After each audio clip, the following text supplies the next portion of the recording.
Hi all, welcome to Law with Subhadra Malsami on who owns your brain's data, AI, the IP and the biometric feedback loop. Have you ever used an app that adjusts based on your mood or a wearable that responds to your stress levels in real time?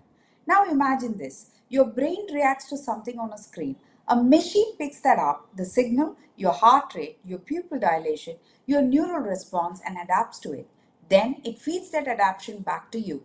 You respond again. The machine learns. Now the cycle continues. This is no longer a science fiction. It's called a biometric cognitive feedback loop, and it's already here. But here's the legal twist. Who owns this loop? You, the user, the machine, or the company which builds the system. Now let's unpack this. Now, the nature of this loop is the traditional IP law, which is protects the output of the human creativity, your songs, books, inventions, even quotes. But what if the creative spark comes from both you and the AI? Picture a variable that tunes itself to your anxiety levels. As your body shifts, the system updates, you influence the code and even without knowing it.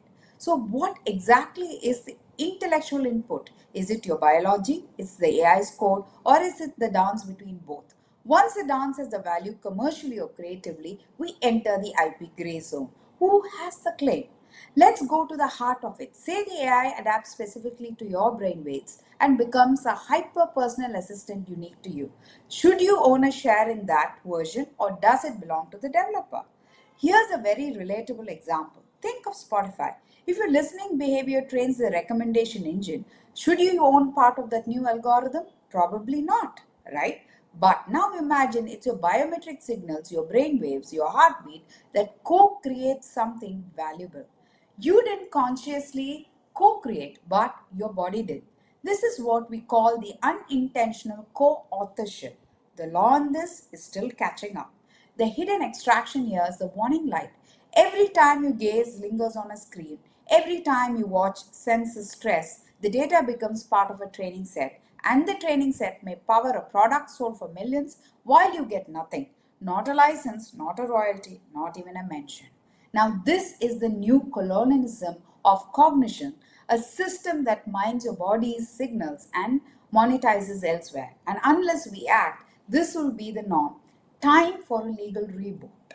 What we need is a radical rethink of intellectual property law. We must create frameworks for adaptive, co-created intelligent systems that recognize feedback as contributions, biometric input as creative input, and yes, users as stakeholders. Imagine the new legal concepts like biometric co-creation rights, AI feedback royalties.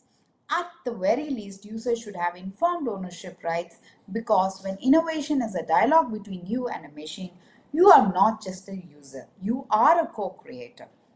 So, to conclude, don't be a silent co author. Your pulse can shape a product, your gaze can train an algorithm, your brain can birth an adaptive intelligence. So, let's not remain invisible in the IP conversation. If you don't claim a role in the emerging human AI partnership, legally, clearly, and confidentially, the others will. And history tells us those who don't own the tools of creation become the tools. Let's ensure we are not passive data points in someone else's algorithm.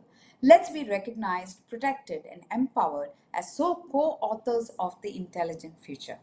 Thank you so much for watching. Until next time, see you. Bye-bye.